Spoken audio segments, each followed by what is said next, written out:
What would you give your stress level 1 to 10? Just in this moment. So I'm hearing a 3. Who said 3? You're not old enough to have a 3 stress level. You're supposed to be like 80 before you realize that all the crap you worry about isn't worth worrying about. And then you can have a 3 stress level where you just don't care. I can't wait to get old and just not care. That'd be great. You're too young for that. But somebody said 10. Did you say 10? And I'm not going to ask you why. In fact, I don't even have to. All right, here's what we'll do. We'll do another one real quick. I know this is personal, but at every location, play along. Just close your eyes. Get the thing on your mind that is the greatest source of stress in your life at this very moment. And you better not be picturing me. All right, get it on your mind. What is the single greatest source of stress in your life? We'll broaden it a little bit. Not in this very, very moment, but in this season of your life. All right, you got it? Now, open your eyes. You're gonna be shocked, but I know what you were thinking. I know this much. I know that the thing that you thought of fell into one of the following 4 categories. Okay, it was either related to a place, a pace, a problem, or a person. Or maybe peoples, just in general, all of them, every last one of them, just human beings, Homo sapiens. So it's either a place that you're going after this, or even for some people, church can be stressful. It can be stressful I'm sure it's stressful to come to Elevation.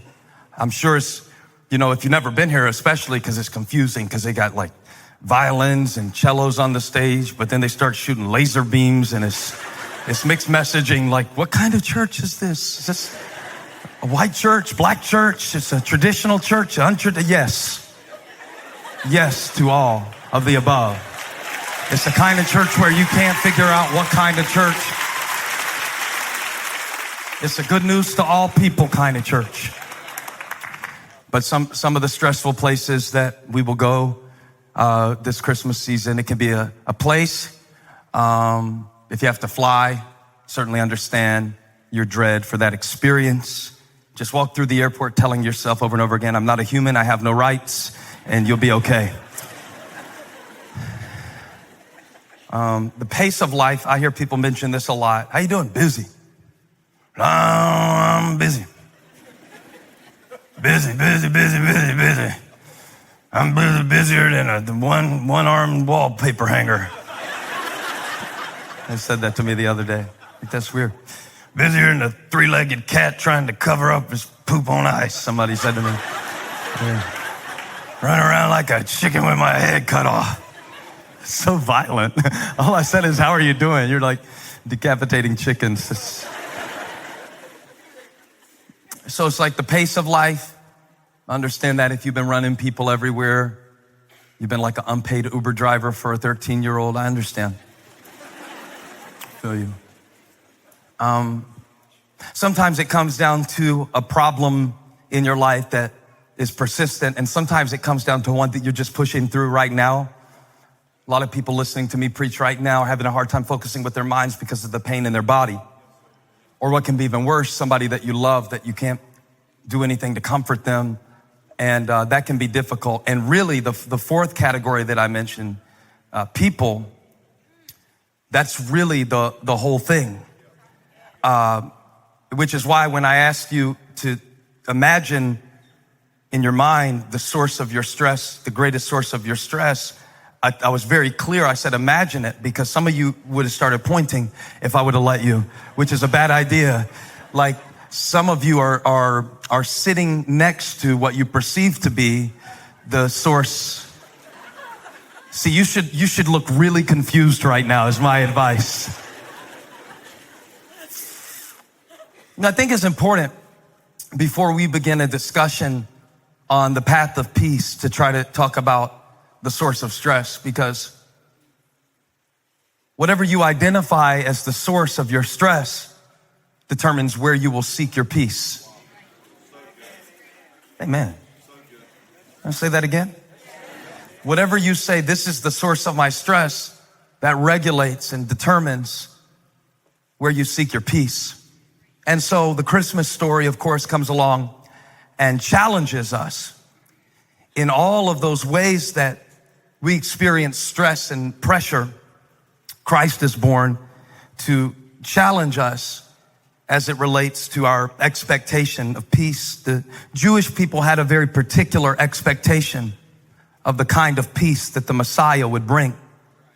Zechariah states it very clearly and paints a picture of the kind of peace that the Jewish people were looking for God to bring through the prophesied Messiah. It features such expectations as mentioned in verse 74. He says that this Messiah will rescue us from the hand of our enemies. Notice the word from. The expectation of peace for the Jewish people is that God would deliver them from their circumstances, from their oppression, from their being marginalized, from their poverty, from their despair, and from their darkness. It was surprising then for me to see the shift that Zechariah made in verse 79, where he said that the rising sun will shine on those living in darkness and in the shadow of death. And so it represents a shift in perspective that God does not always rescue me from. Sometimes he visits me in my trouble.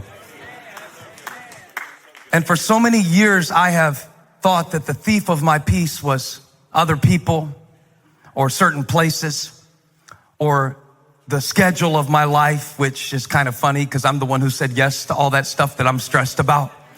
And so now I'm asking God to take away the things that I committed to. And I've tried so long, to arrange my life in such a way that I would no longer experience those stressful events and stressful people. And if God would just change them, and if everybody would just act the way they should act for a little while this Christmas. But the Lord has been speaking to me in these last few days about the path of peace. And what I realized the more I reflected on this promise of peace that God gives us, Isaiah 9:6, his name will be called Wonderful Counselor, Mighty God, Everlasting Father, and the Prince of Peace. But notice the prophet didn't call him the Prince of Convenience, or the Prince of Ease, or the Prince of Comfort, or the Prince of my preferences. Because a lot of times when God promises me peace, what I hear in translation is that God is promising me convenience, or God is promising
me ease, or God is promising me my preference being met. But the Lord has been speaking to me, and maybe you don't need to hear this, but just in case you do, it is impossible to experience peace when you are expecting perfection. See, my problem, I'm coming to realize this, it's not other people, it's not the place, it's not the pace, and it's not the problem. The problem is not the problem. I can tell you the problem is not the problem because Jesus was born in a manger. The angel appeared to shepherds. So the shepherds were the people that you would least expect the herald to make the announcement of the birth of the Son of God. And yet he showed up to the least likely people in an unlikely place. So it's not the people. It's not the place. It's not the pace. The shepherds were always on the move from place to place to place to place. It's not the place. It's not the pace. It's not the people. It's not the problem. Here's my problem. My problem is that I can't receive peace because I'm expecting perfection. And the angel said, are y'all going to help me preach, or it's just me today? I'll make it quick.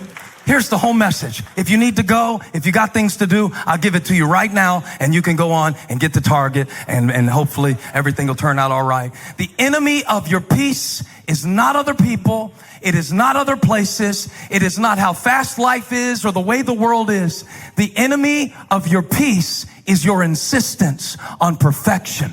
And when heaven came down and appeared to humanity, it was not in the form of perfection.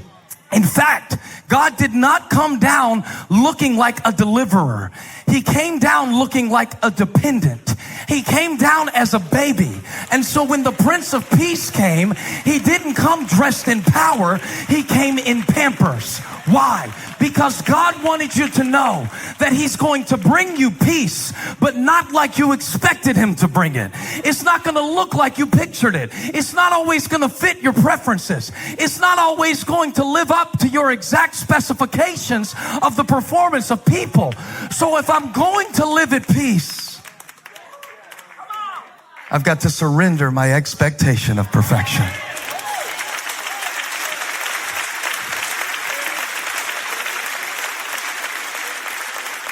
I feel like I can leave. Every Christmas party is going to be so much better that you attend because of what I just told you. Every place you set your foot over the next 3 days is going to be so much more peaceful because you just realized that peace isn't found in a place. Peace is not found in a set of circumstances that is problem free. It is not that he delivers me from it. It's that he meets me. Hey, thanks for stopping by my YouTube channel. I hope you were blessed today. If you were, share this with somebody. Like and subscribe and leave me a comment. Let me know where you're watching from, what we can pray for you about. Hope to see you back here again really soon.